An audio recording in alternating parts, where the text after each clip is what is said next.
A very good afternoon, viewers.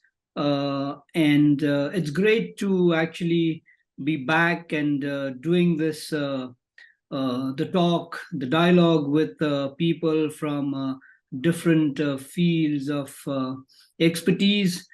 Today, I actually have a very special person. He is the spokesperson of the President's Office of the National Unity Government of Myanmar in Exile. He's Mr. Kyaw Zaw. Thank you so much for joining us for this dialogue, a discussion on the situation in Myanmar.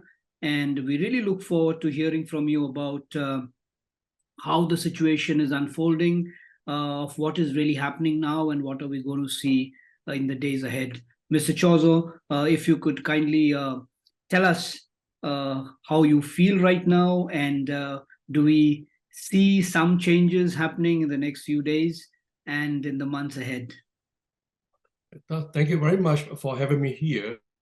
Yeah, and we are seeing a lot of encouraging developments, significant developments in Myanmar. And as you know, that since the coup in February 2021, and now Myanmar has been facing a lot of atrocities and violence and crisis after crisis caused by the brutal military. And the people started the people defensive war to protect and defend themselves and their villages and their towns, and then it's become more organized and more coordinated with the help from the ethnic armed organizations and support from the people of Myanmar, and then will of the people of Myanmar. Now you see that in recent weeks, the coordinated offensive, military offensive against the brutal military from different parts of the country, starting from the northern Shan state, from the Three Brotherhood, and quickly spread over across the country, and the northern part in Kachin state, and the northeast and the northwest, and then the western part like the Chin state or Arakan state or Rakhine state, and then also the central Burma, Myanmar, like Zagain and Makwe divisions or regions, and the southern part like the Karen state, and then the Nindari division and Moon state, and even the former capital Rangoon being attacked, urban attack and such stuff. So you see that a lot of coordinated military operations. Those are not just ordinary military operations, but it's with the political objective. The main objective is to end the military dictatorship from Myanmar once for all. So, and then within 2-3 weeks, and then resistance forces will capture the strategically important military bases, over 150 and then some reports will say the 160s, and then the towns and cities that are being captured by the resistance forces, including the district level city in Zagain region. And then it's these recent military offensives from the resistance forces is a showcase for the unity and strength and a coordinated attack from the resistance forces, different ethnic armed groups, and then PDF from the NUG under the NUG MOD Ministry of Defense. And then also in this showcases of the how weakened state of the military, once many people thought that the strongest institution in Myanmar that cannot be defeated, and that those were wrong. Those observers today saying that they were wrong in those trajectories, and then now is the military is collapsing, and only it's a matter of the time, and then so that shows that the people power and then the will of the people of Myanmar. By the way, yeah, yes, please. By the way, just I want to mention that National Unity Government is a legitimate government of Myanmar, born out from the 2020 elections, accepted by the international community, and that actually is not the exile, and that is including the president and prime ministers. They never left the country; they were inside the Myanmar. And then most of the cabinet members are working and fighting to end the military dictatorship. Right. We'll come back to that. I just wanted to ask you about this recent attacks. You've mentioned in the Northern Shan, we've seen the Three Brotherhood Alliance really starting off the 1027. And after that, we've seen a lot more attacks in Sagaing, recently in Kampat, that entire place, which is close to the India-Myanmar bordering town of More, has been taken over. There are other attacks happening. You've mentioned 150, you're saying 160 important military positions have been taken. These attacks, therefore, are they planned, or this has just happened because the Three Brotherhood Alliance in the Northern Shan decided to take on this mantle of really going after the military, from what we've seen insofar as the telecom scam there is concerned. So they felt that they have a moral obligation to be able to do something about it. And then we saw that subsequently there were all these other attacks by the PDF in the Chin state, close to the Indian border in Zaukathar, and also in Sagaing. So therefore, we just want to understand that was this planned, or this is just something that is more spontaneous in nature? Yeah, as you mentioned that it's these recent attacks mean that there's attacks all over the country daily, but this scale of offensives, I would say that offensives from the resistance forces starting with the October 27 by the Three Brotherhood in northern Shan State, specifically in near Chinese border, and then they mentioned it on clearly on that October 27th statement. They have objectives of as I mentioned, the political objectives to end the military dictatorship from this operation, and then also to end that transnational crimes, online scams happening in that border area, and that's about the billion-dollar business, and the control by the military and the military-supported border guards or militias. So why the local people were suffering, and the poor, and then also became the victim of those scams and the human trafficking. Thousands and thousands of locals, and then foreigners, foreign nationals, including Chinese, even as far as away as Americans, even the victims of that scam. So those scam has to be end. If you can remember, it's just a few days, I think about a couple of weeks before, our government and National Unity Government issued a statement about this, that online scams and transnational crimes, and then how serious, and then how we would oppose, and then we will end it and stuff. So, like to answer your question, this kind of military scale of the military offensive will not happen overnight. And all the military observers know that. One thing is that we, as I mentioned, we coordinated each other, and then we have a chain of command, and then like the C3C, and the central command and control, the committee, and J2C joint coordinated. So those are the things that we have a strategy and a strategic plan to coordinate and stage the military operations. So you're saying there was a coordinated plan, and I know there is a coordination between the PDF and the other ethnic armed organizations, because most of these ethnic armed organizations are also part of the resistance movement. They've been there for a long time.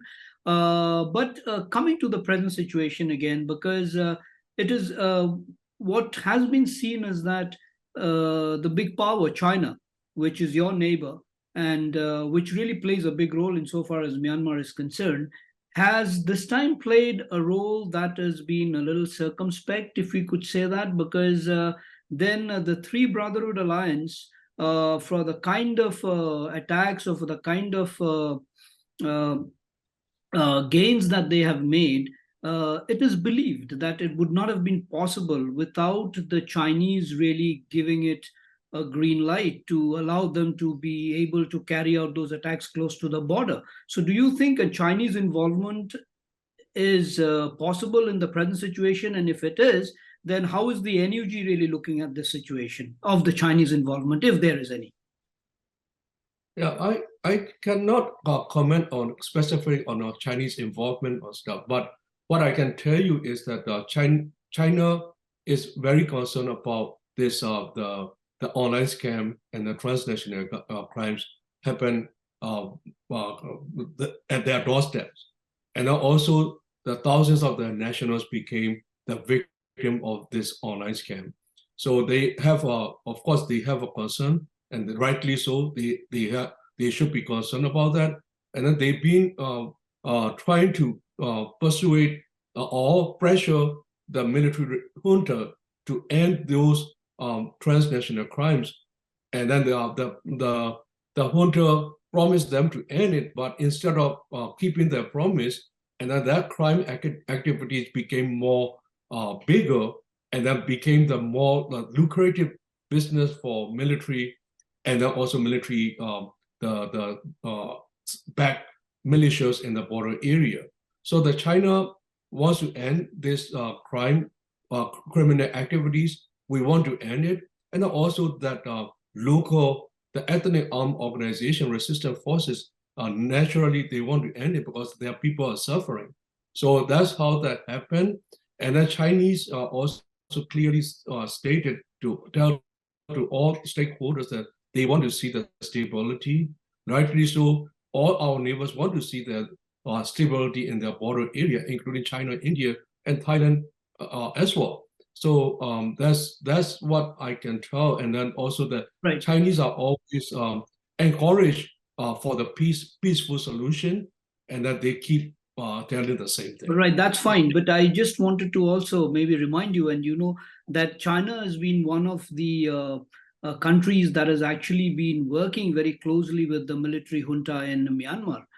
They still continue to do it. So, would you accept a Chinese support? Would the NUG accept a Chinese support when when China talks about peace and stability in the border and in Myanmar? Yeah, we've been trying to engage with all our neighbors, especially all our neighbors and the regions and the international community. And then we engage with the neighbors whenever possible and whatever possible channels. And then because we want to build that the stability in our country as well.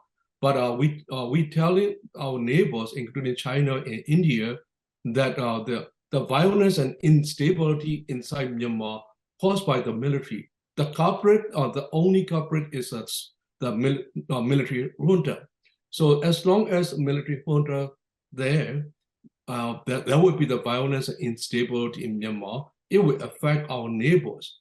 And then the guarantee to end this violence and then build the stability, guarantee for the stability is to end the military dictatorship, and then build that the Federal Democratic Union that almost all our people of Myanmar that wants to, and then so we welcome all China, India, and especially I think that you want to ask that question, but I think that will be the same thing for our neighbor India. Right. We'll come to, of course, I'll ask you about India. We cannot escape because we are also your neighbors. But just to ask you again, and how confident are you that Beijing will actually be working closely with the NUG if there is an alternative? Because you all are moving forward towards an alternative. You all are resisting the military junta. How confident are you that Beijing will listen to you and would be willing to work with an alternative if there is an alternative government in place?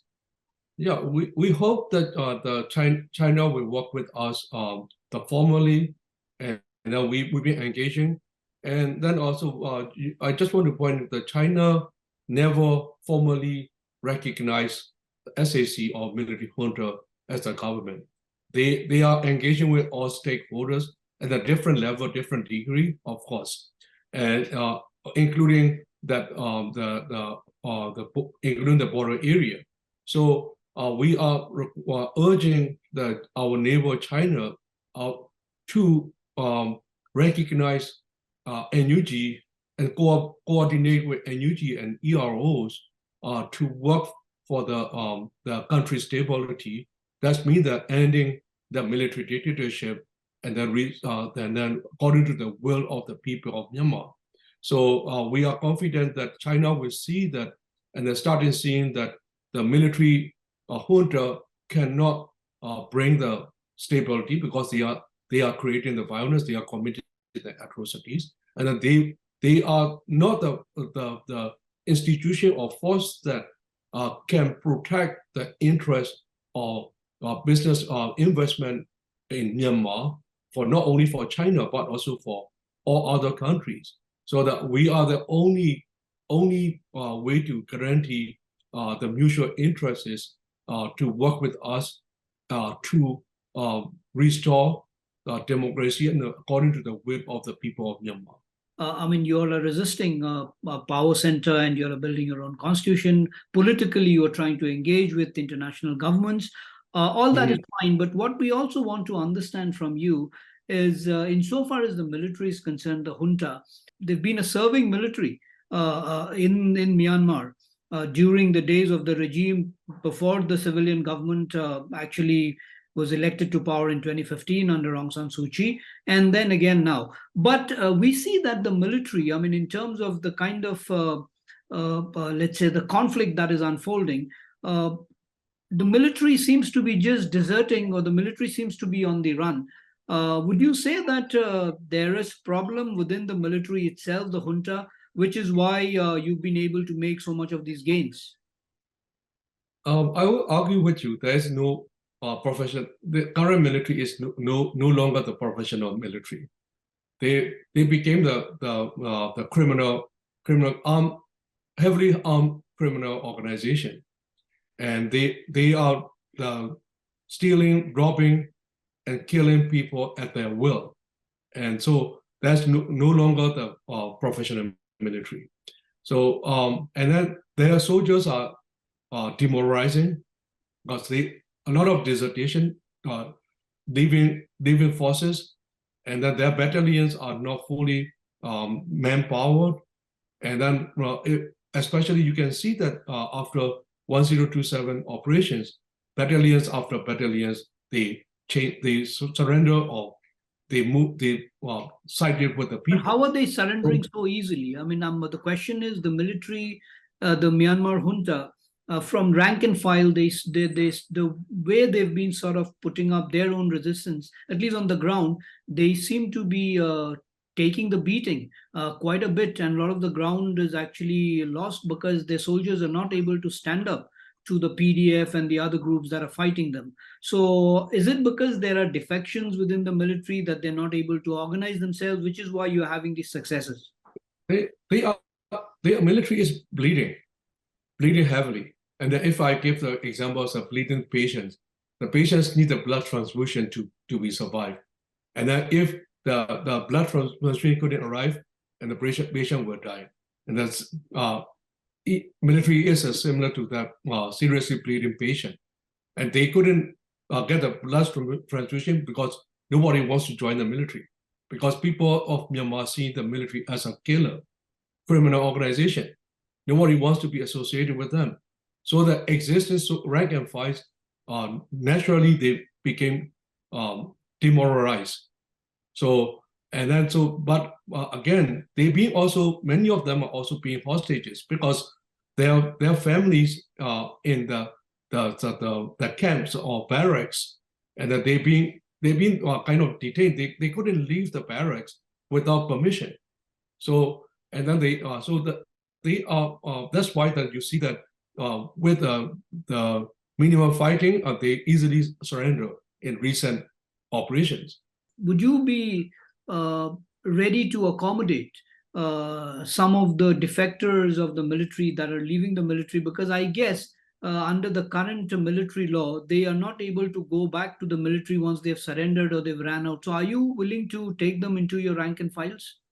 And another military, their law, and if they surrender, run or surrender, they will be captured and then killed.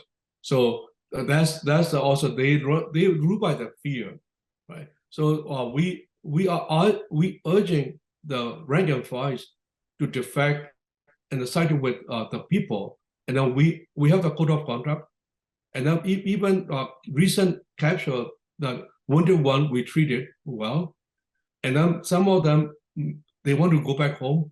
We give them that money, and so that they can go back home. So, and then we've been accepting and then absorbing about 20,000 the security forces members since that the revolution. So now is a more big. Many of the military personnel, they simply fled their battalions. We asked them to leave that military generals, handful of military generals, the corrupt and greedy military generals, and then don't fight with their lives to protect them. They're siding with the people. This way that we will have a less bloodshed. We don't want the bloodshed, and then so this way that we could end the military dictatorship once for all, and then those rank and files and their family member will save, and then they will be absorbing back to the society. That after all, everyone is the people of Myanmar.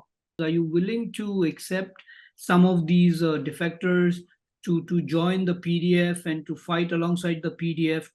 Do you have a mechanism like that? Yes, we do have the mechanism. Yeah, but it's up to their will. If they want to, most of them, what we see is most of them don't want to fight anymore. They want to have a peaceful life. So those people that we give them that vocation with a very limited resources, we give them vocational training, and then we help them. And main thing is that we need to end this military dictatorship, right? Then coming back to the military junta, you've mentioned, and we've been seeing it, the amount of, let's say, the ground that they've been losing, but they still have a lot of air power, and they've been using that, I think, reasonably effectively in some places in the Chin state. Recently, one of their jets were, I think, brought down in the Karenni state. But even then, they have the air power, and Russia is sort of, I think, in touch with, or let's say the military junta is in touch with Russia. And besides China here, there's Russia, the other big power, which is supporting the junta. And they're getting their supplies from Russia, from China. And I think there was you must have read some time back, there were these news reports about JF-17s, which were supplied by Pakistan, and that were actually not working. So, but there are, I think when we look at the military junta, they still have the air power, and they have countries that are there to support them. Yeah, they do have air power. Unfortunately, we don't have the effective defensive system against their air power. And then that's why that their forces on the ground only somewhat able to resist with the air power support. And then most of the airstrikes, we counted about 70% of airstrikes are not at the military targets and the civilian targets, because they want to run the country by fears. And then those are civilians were killed, many civilians were killed. Recent, as in Chin State a few days ago, in Matupi Township, and two military fighter jets bombed that the village. There's no fighting, there's no any PDFs, and they just bombed. 11 people killed, including, I believe, 8 children. Youngest one is 3 months old. That's how that they do. And then yes, the most of the planes and the supplies from Russia, they receive from Russia, and then also from neighbors. In some reports, even saying that even from India. No, I'm not saying that India is selling the planes, but the military supplies. So and then so that's why we are urging the international community, including neighbors, to not to support military, especially the jet fuel. So if they don't have the jet fuel, their plane will not be able to fly, so that they cannot kill the civilians. Yeah, and then also not only that the air power, but also they do have the heavy weapon like howitzer. So they use that. They use those two things, and then also in Arakan State, Rakhine State, and then because they use that Navy ships, And then after 1027, and then the town near capital of Arakan state capital of Sitwe, the town name called Poktual, were captured by Arakan army. Right. And then they use the air power, and then also the Navy gunship, and attack the cities. And then I don't know the exact number of civilian casualties, but 20,000 people became displaced. And then there's some reports saying it's about 100, but some saying but minimum the confirmed 20 civilians killed, and Right. only one day. So they are using those air and ships and then howitzers and stuff. Which is really unfortunate, where you have these collateral damages in a conflict situation, and to the scale that sometimes is unimaginable. Going forward, what do we see? Because the current situation is, of course, it was somewhat unprecedented. Nobody expected in terms of the way the whole situation has unfolded. There's been so many attacks of late on the military establishments. And there have been gains made by the NUG, the PDF, and the ethnic armed organization. So going forward from here, let's say 6 months down the line, what are we expecting?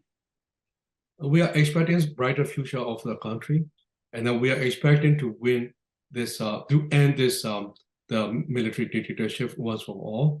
And then we are working towards building the genuine federal democratic union. Just before our conversation, I was listening the message from one of the ethnic armed organization leader, and then he wants us to tell the world that we're working together. Don't be afraid of winning the revolution. That we will build a stronger union, not the disintegration of the union. That only the military is the one who's breaking apart the country. So that's how that we are working together.